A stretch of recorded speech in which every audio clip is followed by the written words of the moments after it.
Assalamualaikum warahmatullahi wabarakatuh. Perkenalkan kami dari grup 6. Kami di sini menjelaskan tentang law and explanation in biology and special science.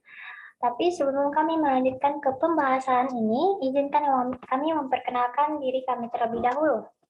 Saya Ratu Gadis. Dan saya Rita Matasi. Tanpa berbasa-basi, mari kita bahas materi berikut.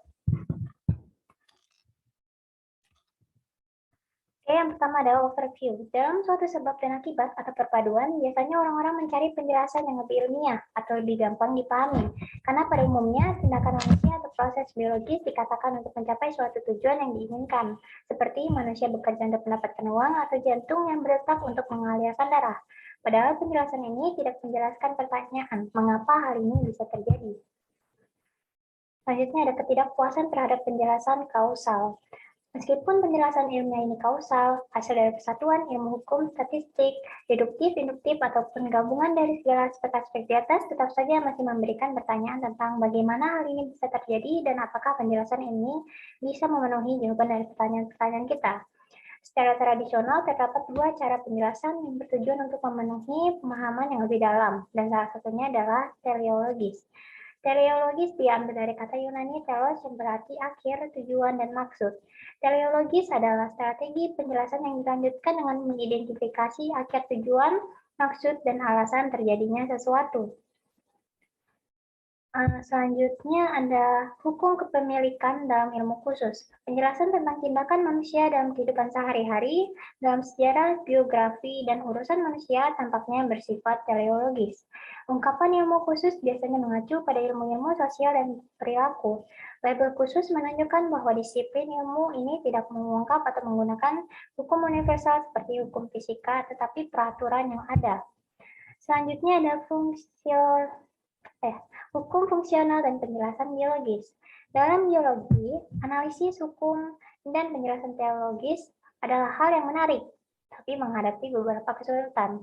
Beberapa keberatan terhadap analisis ini dapat diakomodasi dalam berbagai cara, tetapi pendekatan efek yang dipilih memiliki masalah yang lebih dalam, terutama di luar biologi, dalam disiplin umum yang menggunakan bahasa teleologis. Baik, materi selanjutnya akan dijelaskan oleh Ratu. Ratu, time is yours. Terima kasih, Rika. Baik, saya akan melanjutkan penjelasan pada bagian lain. Masalah-masalah ini menyebabkan pendekatan yang sangat berbeda untuk penjelasan fungsional dan teknologis, deskripsi, dan keteraturan dalam ilmu-ilmu khusus. Jika fungsi jantung yang memompa darah tidak lagi dikutip oleh para ilmuwan untuk menjelaskan mengapa vertebrata memiliki jantung, tidak perlu mencari etiologi kasual dari peristiwa masa lalu untuk menghilangkan dugaan sebab akibat di masa depan yang tampaknya dibuat oleh pernyataan ini.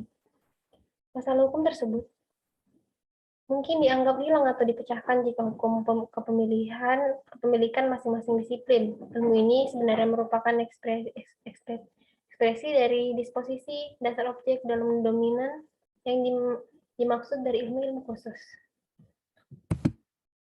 Penjelasan tujuan atau menjelaskannya. Filsuf besar abad ke-18, Immanuel Kant, berpendapat bahwa tidak akan pernah ada Newton untuk bilah rumput. Dalam waktu 60 tahun setelah pernyataan ini, Newton lagi telah berhasil membuat penjelasan yang disengaja aman untuk ilmu alam. Penunjukan bagaimana tujuan hanyalah dikombinasi kompleks dari rangkaian sebab akibat bersamaan dengan sejarah sebab akibat yang tidak biasa.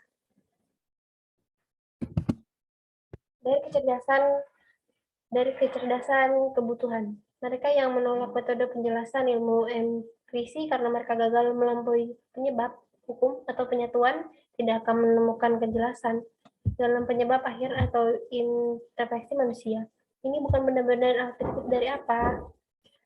Kita tidak dapat salah mengartikan fakta bahwa intervensi memang memasukkan kegiatan manusia dalam klaim bahwa intervensi memberikan pemahaman yang lebih dalam daripada sains atau bahkan pernyataan apapun. Inti dari bab ini adalah karena undang-undang membuat klaim yang benar di mana-mana dan selalu, mereka Mereka klaim mereka melebihi jumlah bukti yang dapat kami berikan. Akibat hukum, ilmiah, dan hipotesis yang paling tidak pasti. Dan klaim fisika akan selamanya berbuka untuk meragukan skeptis, argumen, humanis secara luas diambil untuk menunjukkan setidaknya bahwa sains pasti bisa salah. Tidak seorang pun harus mengharapkan kebutuhan neologis dari sains. Baik, sepertinya itu saja materi yang dapat kami sampaikan. Kurang lebihnya kami mohon maaf. Assalamualaikum warahmatullahi wabarakatuh.